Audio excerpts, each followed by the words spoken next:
Vanheneva taiteilija. Perääntymistä tarkoittavan ulkomaanmatkansa Wikström teki vaimonsa ja nuorimman tyttärensä kanssa Ranskaan ja Italiaan.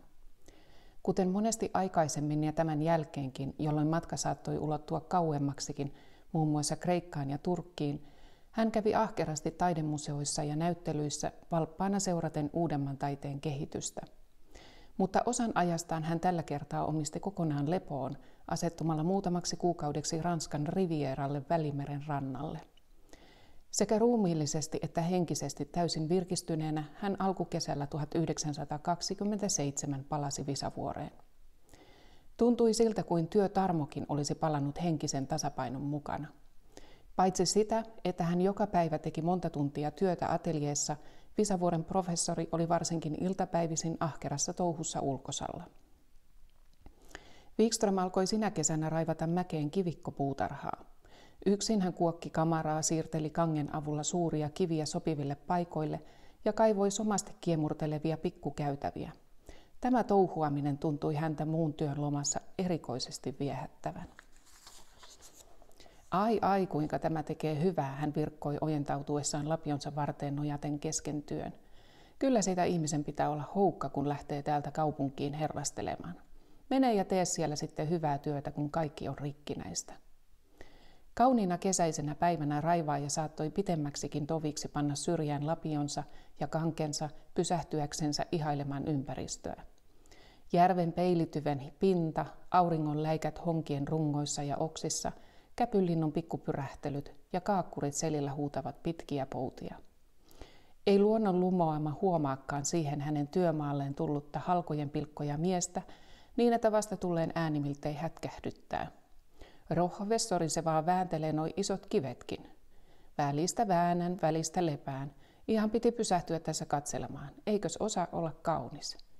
Ja että rohvessori meinaa toi tiiliskatto. Ja professori tarttuu lapioonsa.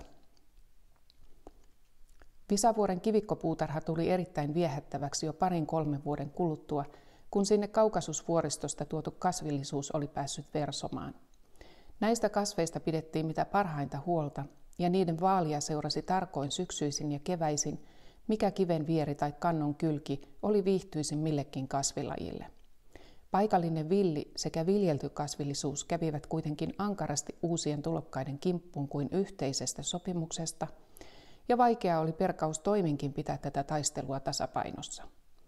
Uusi laji toinen toisensa perästä hävisi sukupuuttoon tässä elämän taistelussa, ja vain sitkeä henkisimmät pitivät puolensa. Wikström huomasi jo aikaisin, että kivikkopuutarha ei ainakaan tässä muodossa ulkolaisten kasvien siirtolapaikkana kauankaan menestyisi. Hän päästikin sen sittemmin yhä enemmän villiintymään, kunnes tästä alun perin niin viehättävästä puutarharaiviosta hänen kuollessaan oli jäljellä vain peruspiirteet. Pikkuneilikat, eräät oudot varpukasvit ja kääpiökellot enää näyttäytyvät aluksi niin lajirikkaan kasviston paikkaa. Kuin villiä ympäristöään ihmetellen ja hoivaajansa huhuillen saattaa kaiken keskeltä vielä nytkin keväisin kohota jokin ihmeen kaunis outo kasvilaji. Mikä ihana kukka onkaan kivikkopuutarhassa, tulkaas katsomaan. Niin mikä? Eikä kukaan pysty sitä sanomaan, kun puutarhuri itse on poissa. Hän kyllä tiesi nimeltä jokaisen sadoista hoidokeistaan. Ateljeessa tehtiin ahkerasti työtä. Näkyvät ne sentään uskovan työtä minullekin ja tekehän sitä niin kauan kuin kelpaa. Minä en muuten jaksa käsittää, ettei meillä Suomessa osata ymmärtää täysi-ikäisten taidetta. Nuorena kyllä tein itse saman virheen, en kuitenkaan samassa määrässä kuin tehdään nyt. Kyllä me osasimme antaa arvoa Lindholmille, Beckerille, Holmbergille, vieläpä opettajallamme Alstedillekin, ja monta Runebergin veistosta olen kunnioituksella katsellut koko ikäni. Nyt on toisin, missä sitten lieneekin vika. Vanhoissa sivistysmaissa vanhaa taiteilijaa kunnioitetaan, meillähän joutaa tunkiolle, nuoren kulttuurin merkki. Näihin aikoihin Wikström valmisti pääasiallisesti hautamuistomerkkejä ja niiden reliefejä. Tällainen työ häntä usein kovasti tympäisi. Hän saattoi tulla työnsä äärestä valokuva kädessään. Katso nyt tätä naamaa, tästäkin pitäisi jotakin tehdä. Tee siitä nyt sitten, kun siinä ei ole kerrassaan mitään. Mutta se leipä. On sanomattakin selvää, että tällaisesta työstä syntyi taiteellisesti vähäarvoista, pelkkää sileää käsityötä. Vielä vanhoillaan Wikström noudatti säännöllistä työjärjestystä. Hänen päiväjärjestyksensä oli tämän tapainen. Aamuisin hän oli jo kahvipöydässä, kun ruokaselin vanha moralainen löi 8 heleää lyöntiä. Useimmiten hän joi ison kupin tai pari kaakaota voileipien ja leikkeleiden kerran. Heti sen jälkeen hän lähti ateljeehensa ja työskenteli yhteenmenon aamiaiseen asti, vaikka hän saikin hyvin usein välillä panna muovailusaven käsistään telineelle ja lähteä käymään milloin minkinlaisella talonhoidon vaatimalla askarella. Tavallista oli sekin, että Visavuoressa kesäisin oleileva kasvava nuoriso työhuoneen välikössä askarellen tarvitsi grandpapan apua. Se ei tosin mielellään häirinnyt taiteensa ääressä työskentelevää, mutta tämä usein vilkaisi poikien askareita ja näki joskus vakavaa aihetta opastamiseen nikkarihommissa. Pojat, jotka hakkasivat halkolaivoihinsa määrättömästi isoja nauloja, ammentaen niitä laatikosta kahmaloittain, saivat silloin oppitunnin säästäväisyydestä. Ei pojat, ette te elämässä tuolla tavalla selviä, ei suotta pidä tuhlata. Haaskaatte hyvää tavaraa, kun teille riittävät nuo vanhatkin naulat, joita helposti saatte irti isoista pakkauslaatikoista. Katsokaas, pitää olla vähän säästäväinenkin. Siitä nähkääs on kaksinkertainen hyöty. Oletteko tulleet ajatelleeksi?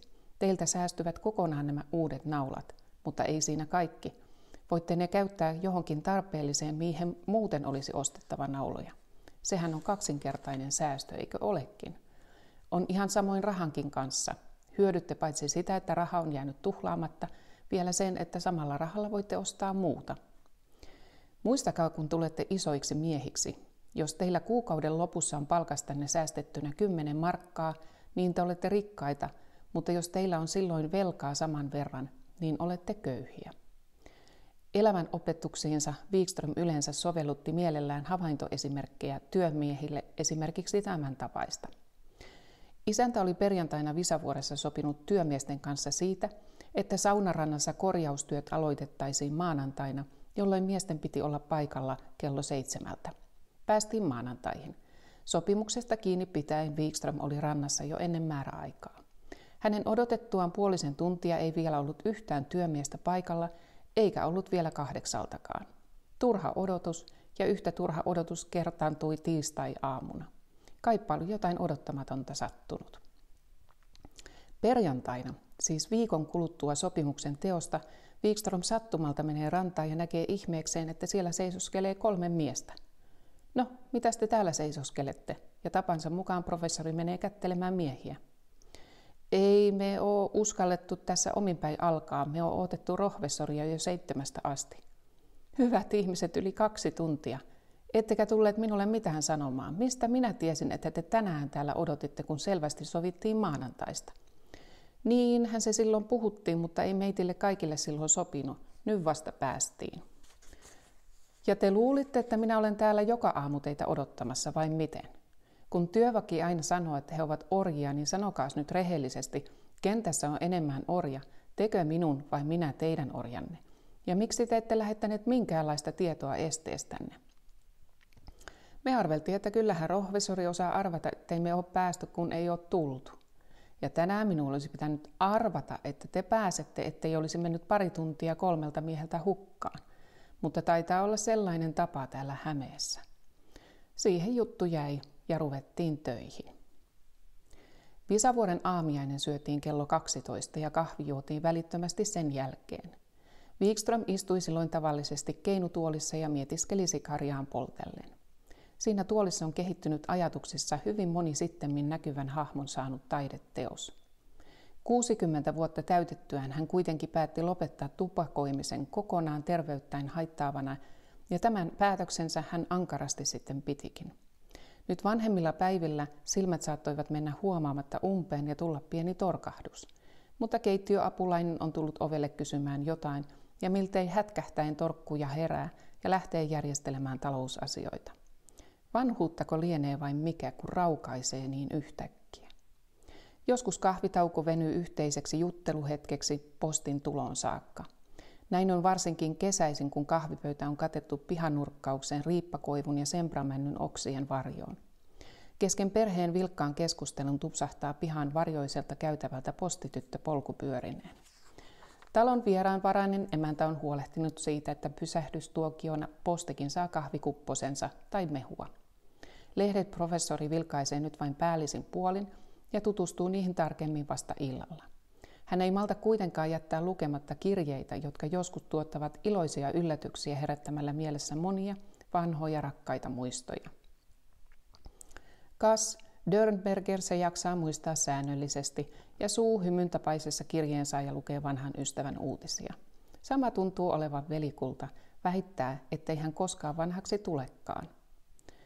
Ja ilahduttaa Albert Engström pirteillä kirjeillään vanhaa ystävänsä pannen joskus samalla tulemaan jonkin Strixin numeron. Päivällisen saakka Wikström tavallisesti työskenteli ateljeessaan ja iltarupeaman puutarhassa. Puutarhatyö, viinihuoneen hoitokin näit vaati oman aikansa. Hänellä oli enemmän kuin tavallisena harrastuksena. Monta tuntia hän hääri kukkiensa hoitopuuhissa ja niiden paljous antoi hänelle aika lailla touhua. Kastelukin, minkä hän yksinään suoritti, oli pitempinä pouta-aikoina vaivalloista.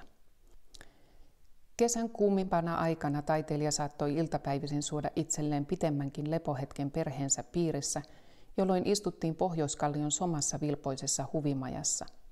Silloin saattoi lähinaapuri Lahden takaa perheineen tulla tervehdyskäynnille tarinoimaan, tulipa toisinaan joku vanha ystävä pitemmänkin soutumatkan takaa. Niinpä museointendentti maisteri Walter von Kuhnhoff säännöllisesti joka kesä saapui Lahisten Mainiemestä Visavuoreen. Mutta hän lähti liikkeelle ainoastaan silloin, kun veden päilyvää pintaa ei pieninkään tuulenvire rikkonut. Kenenkään huomaamatta hän soutajinen oli ilmestynyt huvilan itäiselle rannalle, mistä hän hitaasti taivalsi ylös mäkikäytävää. Hengästyneenä, varsinkin viimeisinä vuosina häntä vaivasi vaikea hengenahdistus.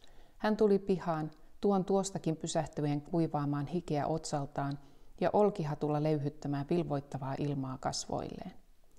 Fappuu Walter, kuten häntä Visavuoren perheen kesken oli totuttu nimittämään, oli viimeistä asunsa yksityiskohtaa myöten huoliteltu herra, solmio aina ehdottoman moitteettomasti juuri silitettyyn pukuun väriltään sopiva, hyvällä maulla valittu.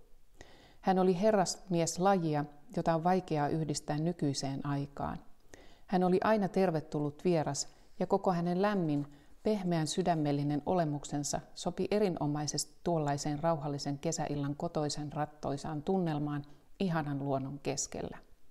Siinä muisteltiin menneitä ja mielellään vieras kertoili muistelmia hyvästä ystävästään Jannesta, Jean Sibeliuksesta. Wikströmin ajasta erottua maisteri von Kuhnhoff eli vajaan vuoden.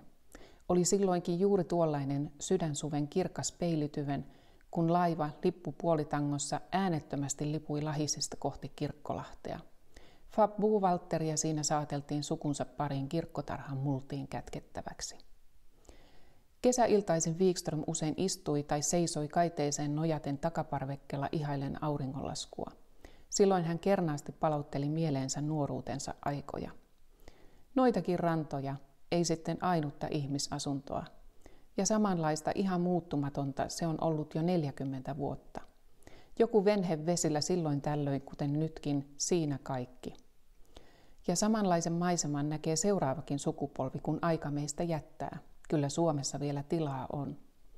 Kuin pilvistä tulla tupsahtaa sitten, niin kuin minäkin, ani harvoin joku uusi tulokas maisemaa muuttamaan. On sitä ihminen silloin nuorena lapsekas, kun sen pitää laitella ja leikkiä tällaistakin kuin tätä Visavuorta. Ja siihen sitä sitten tulee asumaan ja hautautumaan, eikä kukaan hänestä välitä, vaivoin perhekään viihtyy. Mutta kai se on niin, että jos ei nuorena yritä, niin ei taitaisi maailma mennä eteenpäin. Ei sitä vanhana enää viitsi, nauraa vain itselleen, kun on joskus viitsinyt rehkiä. Tällaisina kauniina iltoina Wikström saattoi myös pitkälti pohtia elämän perusongelmia, avaruuden ihmeitä luonnonilmiöineen ynnä muuta. Tähtikiikari oli kyllä hänen vanhemmilla päivillään yhä enemmän jäänyt käytöstä. Syksyn tulleen vilkas elämä Visavuoressa vaihtui hiljaiseksi. Nuori väki muutti koulujen alkaessa pääkaupunkiin ja kylmenevät ilmat pakottivat siirtymään sisälle. Työskentely keskittyi nyt yhä enemmän ateljeehen. Tavallisen aikaan kello 8 Wikström lapikkaisiin tai paksuihin monokenkiin, tukevaan villapaitaan, korvuslakkiin ja ison villaisen kaulaliinan pukeutuneena lähti lämmittämään ateljeeta jossa pakkasaikoina lämpö yöllä aleni lähes 0 asteeseen. Tuo sydäntalven pimeä aika oli yksitoikkoista, kunnes helmikuun kirkkaammat päivät alkoivat tuoda mukanaan kevään aavistusta. Silloin aurinko alkoi herättää eloon ateljeen talvipuutarhan ensimmäisiä kukkia. Olipa niinkin lämpimiä päiviä, että kahvi voitiin juoda siellä. Lumen sulamisen aikaa Visavuoressa on hyvin kaunista. Mäki sulaa ensimmäisenä, vuokot ja primulat nostavat päänsä ja elämä herää rikasmuotoisena koko luonnossa. Kukkien hoitaminen sisällä sekä ulkona on jo kauan sitten aloitettu ja alisrouva huomaa jonakin kauniina päivänä ihastuttavan juuri kukkaan puhjenneen ruusun salin maljakossa. Sen on Emil juuri häntä varten kasvattanut. Kesä on taas ovella. Tuo kesien ja talvien samanomainen vaihtelu oli entuudestaan tuttua. Vain Helsingissä olon vuodet olivat sen katkaisseet. Vaikka se tuttua olikin, tuntui nyt iän karttuessa talven yli pääseminen paljon vaivalloisemmalta kuin aikaisemmin, ja ennen pitkää hiipi mieleen ajatus, että jospa tuon kylmän ajan sittenkin asuisi Helsingissä. Eihän sinne tarvitsisi, Wikström ajatteli, mitenkään vakituisemmin eikä ylellisesti asettua. Mutta kun Boulevardin ateljee on vain väliaikaisesti vuokralla, eikä vuokralainen ole kokonaiseen vuoteen kyennyt maksamaan penniäkään, niin voisi hän ottaa itselle ja asua siellä miten kuten. Elämisen rata kiertää joskus somasti. Nuori taiteilija oli aikoja sitten elellyt boheemina Pariisin ateljeessa nuorikkoineen. Nyt monen vuosikymmenen jälkeen hän valkopäisenä professorina valkopäisine puolisoineen palaa kotimaassaan tuohon samaan boheemielämään.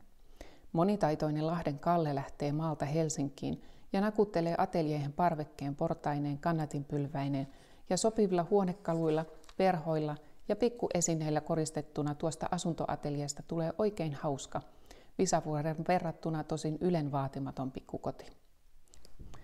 Ateljeen 77 neliön suuruinen alaosa kalustettiin kauniiksi aistikkaaksi salongiksi ja vain peräosaan varattiin siirrettävällä verholla erotettu pieni nurkkaus varsinaista taidetyöskentelyä varten. Kun ottaa huomioon sen, että kaikki ateriat oli syötävä ravintoloissa, elämä ei kahdelle iäkkäälle ihmiselle suinkaan ollut helppoa. Mitenkä selvittäisiin esimerkiksi sairauden sattuessa? Kun alisrouvaa jo pitkän aikaa vaivannut anemia eräänä keväänä kehittyi arveluttavaksi, oli muutettava pensionaattiin. Kleinehin hotellin 2 pienessä huoneessa kauppatorin luona elettiin niin piilossa, ettei postikaan löytänyt perille. Dörnbergerinkin Boulevardin 19 osoitettu kirje palautettiin lähettäjälle, ja kun kirje uudelleen lähetetään Norjasta, Dörnberger kirjoittaa kirjekuoreen, että jopa on ihme, ettei Dörnbergerin kirje tule Wikströmille lähetettynä perille. Varmuuden vuoksi hän vielä kirjoittaa kirjeen taakse postinkuljettajille: katsokaa perään, että ystäväni saa tämän kirjeen, Dörnberger. Onneksi sairaustapaukset eivät myöhemmin tuottaneet elämälle vakavampia haittoja ennen Wikströmin viimeistä sairautta. Hänen näki noina talvina liikkuvan kaduilla suoraryhtisenä ja hyvinvoivana. Elämä oli saavuttanut taas jonkinlaisen tasapainotilan ja vetäytyminen leveästä kaupunkilaiselämästä, peräytyminen, oli tapahtunut tyydyttävän huomaamattomasti. Seuraelämässä liikkuminen ja toverien tapaaminen silloin tällöin jatkui entiseen tapaan, tosin ei läheskään yhtä vilkkaana kuin aikaisemmin. Luottamustehtäviä oli edelleenkin, mutta ei niin paljon eikä niin rasittavia kuin aikaisemmin. Entisen rikkinäisen, hermoja kuluttavan elämän tilalle oli tullut ymmärtäväisempi, leppoisampi suhtautuminen ympäristöön. Asunnostakin johtui, että kaupunkiateljessa tehtiin vain pienempiä töitä, mitalien tai pienten luonnosten muovailua tai marmoritöitten viimeistelyä. Tilausten suhteen Wikström oli aikaisemmin ollut arka ja niin kuin on mainittu, tuntenut itsensä syrjäytetyksi. Vähitellen hän kuitenkin alkoi sopeutua entistä ymmärtäväisemmin minä ja muut ajatukseen. Muutto Helsingistä maalle tapahtui tavallisesti toukokuussa, jolloin ehti hyvin hoitaa maitten muokkauksen kylvö- ja istutuskuntoon. Vielä vanhoillaankin Wikström koki aina saman mielenvirkistymisen päästessään Visavuoreen, vaikka olikin hoidettava kaikenlaisia käytännöllisiä asioita paljon enemmän kuin Helsingissä. Joka kesä tarpeellisista, milloin minkin kohdan korjaamisista aina keittiön asioihin asti. Hänenhän oli viimeksi mainituistakin miltei yksityisseikkoja myöten pidettävä huolta. Viimeisinä vuosina ennen sotaa ja varsinkin sen alettua apuväen saaminen oli vaikeata, melkein mahdotonta. Silloin rappeutuminen ja villiintyminen alkoi tulla yhä huomattavammin esille. Tällaisessa talossa pitäisi olla pari miestä, oikein osaavaa miestä joka päivä, kesät talvet töissä, muuten menee niin kuin menee. Liiteri vuotaa ja kuvat menevät piloille. Vanhan atelian pitäisi välttämättä saada korjausta, ikkunalistat olisi uusittava, kattoportaat lahoavat, pihan kivireunusta olisi korjattava ennen kuin kaikki putoo, kivilaituri on syksyllä kokonaan uudelleen ladottava, samaten paljon muuta. Tuhansia pikkuasioita oli kaiken ohessa pidettävä muistissa. Käytävien kunnossapidosta koko laajuudessaan oli luovuttava, sillä satoja metrejä hiekkakäytävää ei kädenkäänteessä kunnosteta. Wikström tulikin joskus ajatelleeksi, että hän ei nuorena rakentaessaan tullut tarkoin punninneeksi noita kunnossapitoasioita. Hän otti niskoilleen liian paljon murheita. Pienemmät tilat voisi verrattomasti vähemmin vaivoin pitää kunnossa. Kyllähän tällaisen isomman laitoksen omistaminen on hauskempaa, mutta siitä lystistä saa maksaakin. Sitä tuli aikoinaan pantua kiinni rahoja tällaiseen, kun sitä helposti tuli. Onhan tähän mäkeen uhrattu, mitäs täällä tileissä onkaan. 60 000 markkaa. Ja ne oli kultamarkkoja, kun miehen päiväpalkka oli 1,5 markkaa omin ruuin. Se oli voikilon hinta silloin, se markka 50 penniä, ja rinnan ne aina kulkevat, miehen työpäivän ja voikilon hinnat. Mutta hyvähän on, että rahat tuli edes johonkin hyödyllisempään käytettyä. Kaupungissa asuen ne olisi tullut hummattua siellä ilman, että olisi jäänyt mitään näkyvää jälkeä. Naisväkihän minua on ikänsä moittanut siitä, että ryhdyin rakentamaan näin kauaksi kaupungista. Täällä tulee aika heille ikäväksi, kukaan heistä ei viihdy täällä. Vieraissa on pitänyt asua suuri osa kouluvuosista ja kärsiä epämukavuutta. Välistä tuo harmistuminen maalla asumiseen tuli oikein ryöppynä isännän niskaan. Alisrouva valitti katkerasti, mitenkä Visavuoreen uhrataan rahaa turhanpäiten silloin, kun hän on palvellut köyhyydessä ja puutteessa, ja kuinka häntä on pidetty kovalla koko iän niin, ettei koskaan ole ollut rahan penniä. Valittaja kuitenkin on unohtanut tällöin paljon muun ohella senkin, että Visavuoressa asumisen tuoma säästö on antanut mahdollisuudet niihin moniin ulkomaanmatkoihin, jotka ovat olleet hänen vilkkaalle luonteelleen hyvin tervetulleita. Vihaa ja kiukkua. Mistä johtuu, että sitä niin paljon tulee minun osalleni? Wikström ajatteli katkeroituneena tarkoittaen juuri noita hänen mielestään ansaitsemattomia moitteita. Joka tapauksessa, vaikka olosuhteet vuosikymmenien aikana hyvin paljon muuttuivatkin siitä, mitä ne olivat Visavuorta rakennettaessa, tämä luonnon ihana paikka säilyi Wikströmille sinä tyyssijana, mistä hän ammensi aina uutta voimaa eläkseen ja työskennelläkseen. Kun hän syksyisin muutti sieltä kaupunkiin, se tapahtui tavallisesti vasta loka-marraskuun vaiheilla. Hän teki sen kaipauksen tuntein siitä huolimatta, että hän tiesi hyvin pääsevänsä paljon helpommin talven yli Helsingissä. Visavuori, joka oli hänen nuoruuden rakkautensa, ei menettänyt viehätystään koskaan myöhemminkään, vaikka rakkaasta lapsesta vaivaa olikin.